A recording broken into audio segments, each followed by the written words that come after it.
చెప్తూ గత వారం రోజులుగా రాష్ట్ర వ్యాప్తంగా వైసీపీ శ్రేణులు జగన్ ఆదేశాలను పాటిస్తూ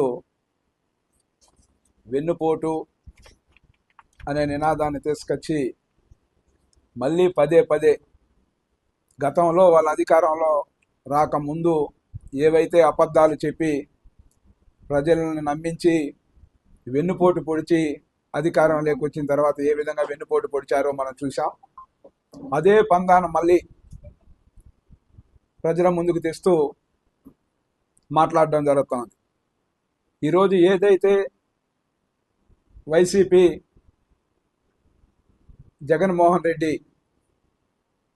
వెన్నుపోటు కానీ గొడ్డల వేటుకు కానీ పేటెంట్ ఎవరైనా ఉండాలంటే జగన్మోహన్ రెడ్డి అని చెప్పచ్చు.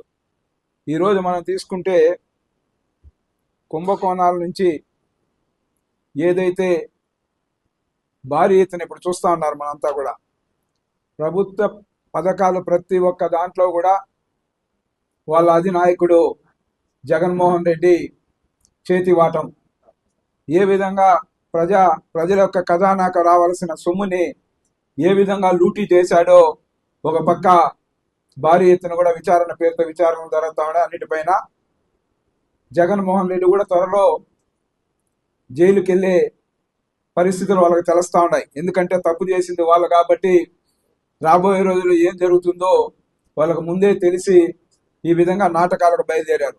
ఈరోజు చూస్తే గతంలో వైసీపీ వచ్చిన 1 సంవత్సరం పరిపాలన చూస్తే వాళ్ళు ఇచ్చిన హామీలో 10% కూడా నెరవేర్చకుండా ఏ విధంగా ప్రజల్ని వెన్నుపోటు పొడిచారో మనం చూసాం. అదేవిధంగా తెలుగుదేశం పార్టీ ఈరోజు ఎన్డీఏ కూటమి ప్రభుత్వం అధికారంలోకి వచ్చినాక మేమిచ్చిన హామీల్లో సుమారు 70% హామీల్ని నెరవేర్చే దిశగా ఈ 1 సంవత్సరం కూడా పరిపాలన కొనసాగింది అనేది ప్రజలందరికీ తెలుసు. అదేవిధంగా 5 సంవత్సరాల్లో ఆయన ఇచ్చిన హామీలు, జగన్మోహన్ రెడ్డి ఇచ్చిన హామీలు, ఆయన పరిపాలనలో 85% వరకు ప్రజలకు ఎగనామం పెట్టి వెన్నుపోటు పొడిచిన చరిత్ర జగన్మోహన్ రెడ్డి. అదేవిధంగా వాళ్ళ కుటుంబానికి సంబంధించిన నేపథ్యం తీసుకుంటే ఏదైతే బీసీ సామాజిక వర్గానికి చెందిన జింకా వెంకట నరసయ్య తన బైరటీసీలో మైన్లో జగన్ తాత రాజారెడ్డికి కొంత భాగస్వామ్యం కల్పించాడు. ఆ రోజు కల్పించిన తర్వాత ఏం చేశారు? ఎవరైనా మనకు భాగస్వామ్యం దేంట్లైనా ఇస్తే కృతజ్ఞతగా ఉంటాం, కానీ ఆ భాగస్వామ్యం ఇచ్చిన వ్యక్తినే హత్య చేసి ఆయన పేరుతో ఉన్నవన్నీ కూడా వీళ్ళు సొంతం చేసుకుంది, ఆక్రమించుకునింది మనం చూసాం. అంటే హత్యల నేపథ్యంలోనే జగన్మోహన్ రెడ్డి కుటుంబం ప్రారంభమైంది అనేది దీన్ని బట్టి స్పష్టంగా తెలుస్తా ఉంది. అది కూడా ఒక బీసీ కులానికి చెందిన వ్యక్తి యొక్క బైరటీస్కి సంబంధించి ఓనర్ని హత్య చేసి ఏ విధంగా వాళ్ళు లాక్కున్నారో మనం చూసాం. అదేవిధంగా ఈరోజు కాంగ్రెస్ పార్టీ, ఆ రోజు ఏదైతే కాంగ్రెస్ పార్టీని అడ్డం పెట్టుకొని జగన్మోహన్ రెడ్డి వాళ్ళ తండ్రి వైఎస్ రాజశేఖర రెడ్డి లక్షల కోట్లు వాళ్ళ తండ్రి పదవిని అడ్డం పెట్టుకొని అంటామా, లేదా కాంగ్రెస్ పార్టీని అడ్డం పెట్టుకొని అంటామా, లక్షల కోట్లని ఈ జగన్మోహన్ రెడ్డి అనే వ్యక్తి ఏ విధంగా సంపాదించాడో ప్రజలందరికీ కూడా తెలుసు. ఆ విధంగా ప్రజల్ని వెన్నుపోటు పొడిచిన చరిత్ర జగన్మోహన్ రెడ్డిదని కూడా తెలియజేస్తూ, అదేవిధంగా శివకుమార్ అనే వ్యక్తి స్థాపించిన పార్టీ వైఎస్ కాంగ్రెస్ పార్టీ, దాన్ని కూడా కబ్జా చేశారు. ఇప్పుడు వాళ్ళు ఏ పార్టీ పేరు చెప్పుకుంటా ఉన్నారో, ఇప్పుడు మేము చెప్పుకునే పార్టీ తెలుగుదేశం పార్టీ. మా అధినేత వ్యవస్థాపక అధ్యక్షులు నందమూరి తారక రామారావు గారు. మీరు పార్టీ వ్యవస్థాపక అధ్యక్షులు ఎవరు చెప్పండి?